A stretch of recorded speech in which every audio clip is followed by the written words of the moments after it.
পরিষ্কার কথা, কাদিয়ানীদের পক্ষ যারা নেবে, রাশেদ খান মেনন গোটা বাংলাদেশে অবাঞ্ছিত ঘোষণা করেছে। মুরগি চোরা শাহরিয়ার কবির যেখানে পাওয়া যাবে জুতা দিয়ে বাইরে সোজা করে দিতে হবে।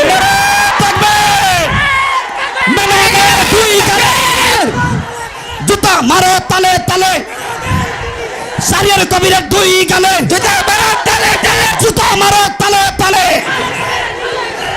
আমরা পরিষ্কার ভাষায় বলতে চাই, রাশেদ খান মেনন, হাসানুল হক ইনু, মুরগি চোরা শাহরিয়ার কবির গং, এই ইনু আর মেনন নৌকার খয়রাত নিয়ে এমপি হয়ে সংসদে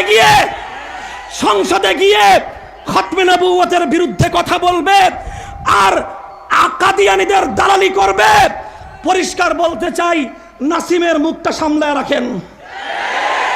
যদি নাসিম আপনার দলের মুখপাত্র হয়ে থাকে আর ওটাই যদি হয় আপনার দলের বক্তব্য, আমরা আগামী 5ই মে শাইখুল ইসলাম আল্লামা শাহ আহমদ শফির ডাকে আবার শাপলা চত্বরে যাব, নারে তাকবীর, ইসলামের শত্রুরা হুঁশিয়ার সাবধান, হুঁশিয়ার সাবধান। বসেন, কথা হবে আজকে পরিষ্কার। এটা আল্লামা আহমদ শফির দেশে কাদিয়ানীদের দালালি করে সংসদ ভবনে কাউকে থাকতে দেওয়া হবে না। যদি আরেকটা যুদ্ধের প্রয়োজন হয়, আবার শাপলা চত্বরে যেতে কারা কারা প্রস্তুত? সপ্তাহের মধ্যে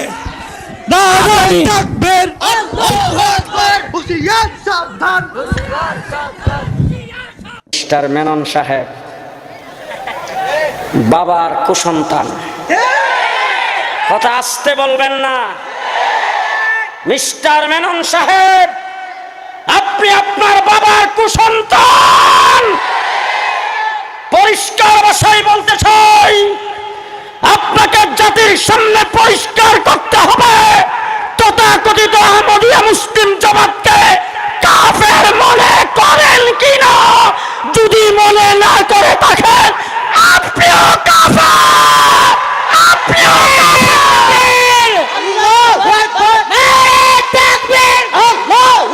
সংসদে কাদিয়ানীদের কাফের ঘোষণা করতে হবে, সংসদে কাদিয়ানীদের কাফের ঘোষণা করতে হবে, আমাদের দাবি মানতে হবে,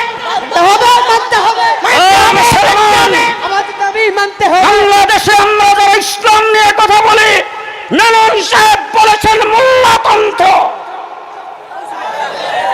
আল্লামা আহমদ শফি গোটা বাংলাদেশের উলামায়ে কেরাম এবং সর্বস্তরের মুসলিম জনতার মাথার তাজ। তাকে তিনি বলেছেন তেতুল হুজুর। আবার কওমি মাদ্রাসাকে বলেছেন বিষ বৃক্ষ। এই নাউজুবিল্লাহ, আসতে বলেন কেন? কওমি মাদ্রাসা বাংলাদেশে একমাত্র প্রতিষ্ঠান যেখান থেকে চোর ডাকাত তৈরি হয় না। কওমি মাদ্রাসা সুনাগরিক তৈরি করে, কওমি মাদ্রাসা আল্লাহর ওলি তৈরি করে। সেই মাদ্রাসাকে বিষ বৃক্ষ বলেছেন। আমার দেশের জনগণের পয়সায় পরিচালিত জাতীয় সংসদে দাঁড়ায়া পরিষ্কার ভাষায় বলতে চাই, প্রকাশ্যে ক্ষমা চাইতে হবে, নতুবা এই দেশের মুসলিম জনতা পিটায়া তখতা বানায়া দেবে, তখতা